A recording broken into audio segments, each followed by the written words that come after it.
Shocking tragedy on Chicago's far south side. Man killed in devastating garage fire, officials say. Chicago, IL.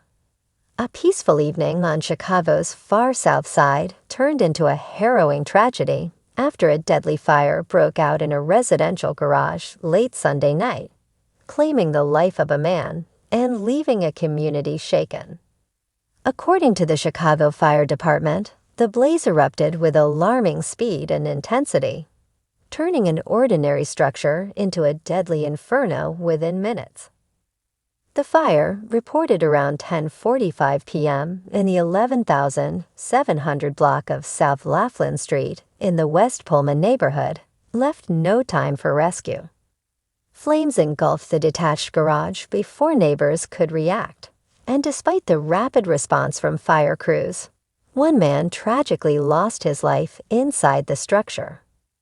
A night of shock and sorrow. Eyewitnesses described scenes of chaos and helplessness as the fire lit up the sky. The garage, situated behind a modest single-family home, became a fireball as thick, black smoke billowed into the night.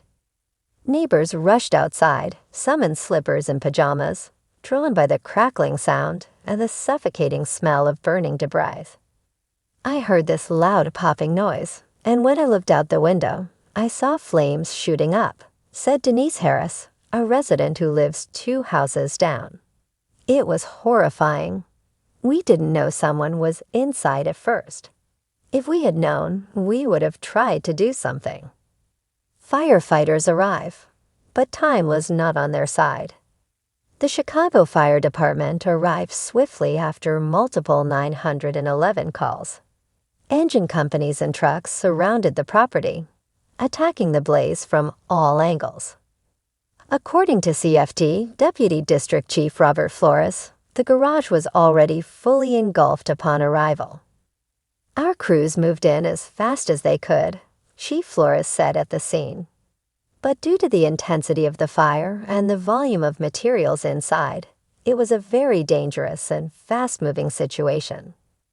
Tragically, a male individual was discovered during suppression operations.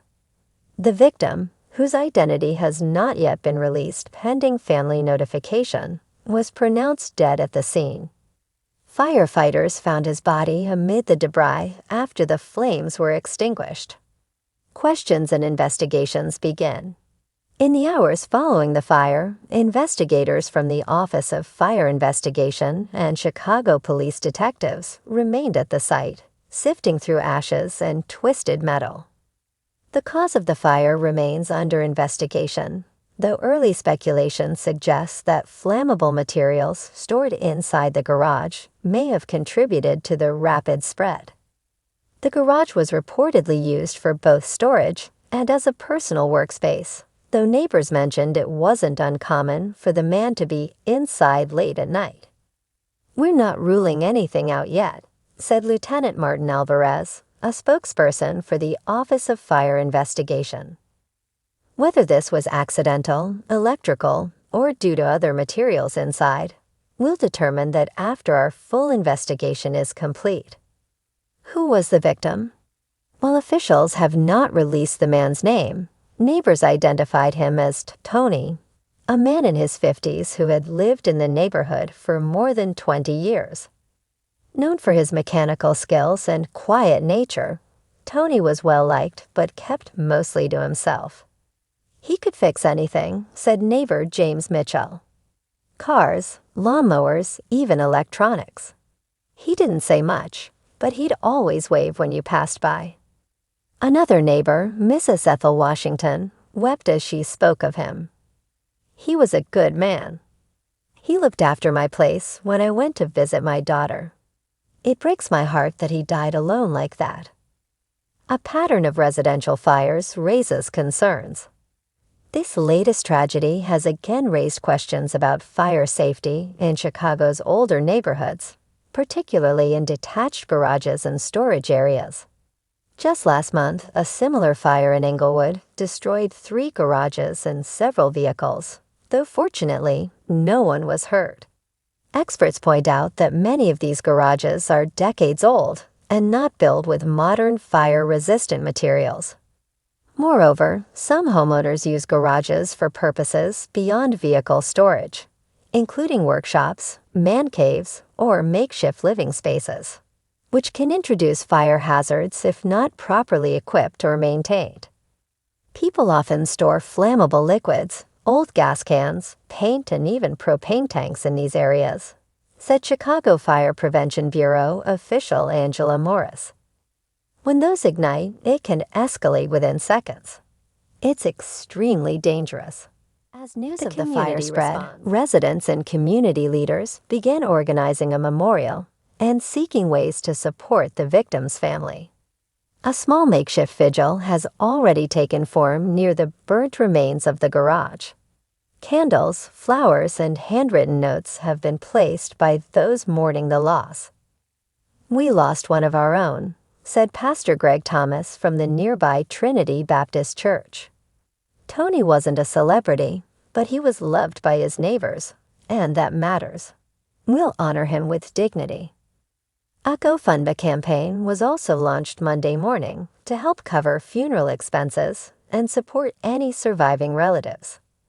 Within hours, donations had surpassed $3,000, reflecting the deep emotional impact this tragedy has left on the local community. City officials call for vigilance. In the wake of this fire, city officials are urging all Chicago residents to take precautions and ensure their garages and storage spaces meet safety standards. The Chicago Fire Department released a list of fire prevention tips specifically for garages. "This is a preventable kind of tragedy," said Chief Flores. "We encourage every homeowner to take the time to inspect their outbuildings, make sure they're safe, and get professional help if needed." A life lost, but not forgotten. Though the investigation continues and the physical remains of the fire still smolder, what's clear is that Tony's death has struck a deep chord in the hearts of those around him. For many, it's a painful reminder of life's fragility and the power of community during sorrow. "You never know when your last day is," said Ethel Washington, wiping away tears. "All we can do is love each other while we're here, help each other when we can. I just hope Tony knew he was loved." Final thoughts. As Chicago grapples with yet another tragic loss, the city's emergency responders, officials, and residents alike are united in grief, but also in resolve. They vow to not only remember the life lost in Sunday's horrific garage fire, but to take the necessary steps to prevent similar tragedies in the future. The scene in West Pullman may slowly return to normal, but the memory of that fiery night and the man whose life it claimed will linger in the hearts of many for years to come.